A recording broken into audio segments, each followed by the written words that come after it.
of you, and as you know, I'm running for District 7, which is the newly created at-large district. I want to give you just a quick background on me.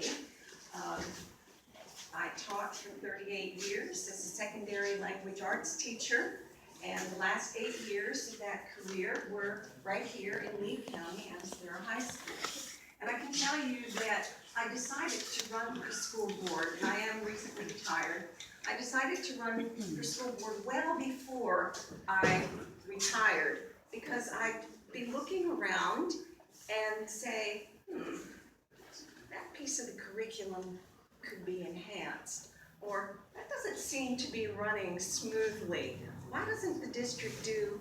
And a lot of that background and a lot of my questions and interests in the school district came from my prior career in Texas. I spent 24 years in Dallas suburb, and I was teaching secondary language arts, and I was part of a pioneer group that opened a new high school. It was a large high school, about 2,000 students. And for 19 years, I was the English department chair at that school. And I found when I came here that this district had a really different attitude toward their so-called school leaders, the leadership team. What I found, and I've heard this repeated in too many of the schools, is that the principals often will select for their leadership team yes people that rubber stamp. In my district in Texas, it was very different. We actually had input. So when I say that I have leadership experience, I do. I oversaw a department of 15 plus teachers. I was on a district curriculum committee. I wrote curriculum in the summer, and I actually did that here in Lee County. I was on textbook adoption committees.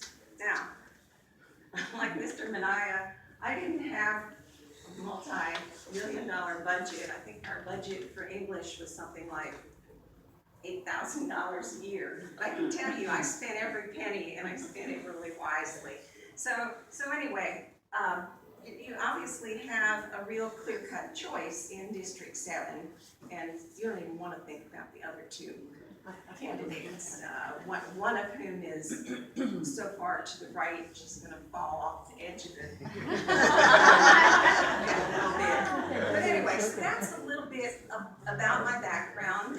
At Estero High School, as I said, I taught English language arts to everyone from just regular level, mostly juniors and seniors, through the AP and ACE.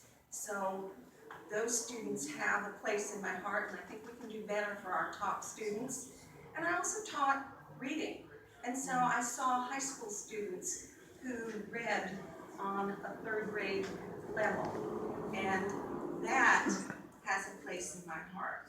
So one of the first things that I did when I actually sat down and started enumerating, and actually filed to be on the school board and started enumerating, well, what is it? What are my priorities? Well, that was a really easy list.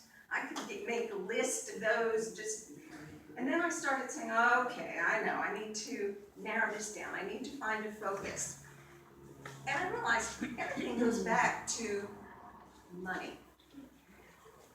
The teachers that we have, the curriculum that we have, it all goes back to money. So that's what I wanted to focus on for part of my time, at least. Lee County Schools has staggering debt. In 2007, with the recession, this hit all the schools across Florida. However, Lee County, being such a growing district, right now we're adding 2,000 students per year, and we're at over 91,000 students in the district.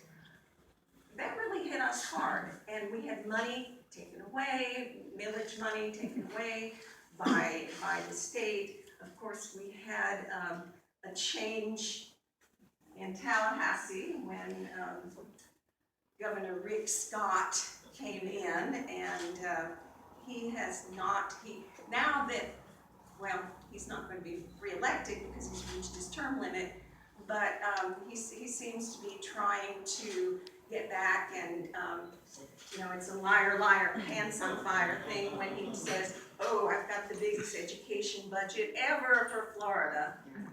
Yeah, kind of, but when you look at the money spent per pupil in 2016 dollars, he's still below the level that we had at our peak with Charlie Crist, who was a friend to education, and Charlie did see the light, and he and I have something in common, because I was a Republican for many, many, many years, and all of a sudden, I was looking at what was going on in Tallahassee, and all those Republicans, mostly Republicans, that disrespect public schools. They do whatever they can to, I mean, they have this relationship with charter schools, and I'm not going to get into that, but I can answer questions later how charter schools start draining money away from the public schools. They would rather fund corporations than education. These things really disturb me, and this is why, actually not too long ago, within the past year, I switched. I said, I'm done. These are crazy people, and they're not doing anything for me and for what I've devoted my life to. So anyway, Can we clone you? Yeah. We can try.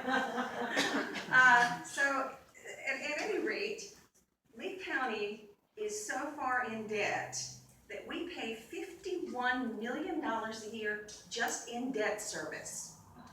And as Mr. Minaya said, we've got a school in Bonita Springs. Of course, how long have we known that? And they're still not settled on the site. We have schools that are sorely needed in Lehigh. Amen. In the next 5 years, we need at least 5 new schools. No money. A high school costs $50 million. No money. So how do we fund it? All right, we have some choices. One choice would be construction bonds. Am I done? Okay.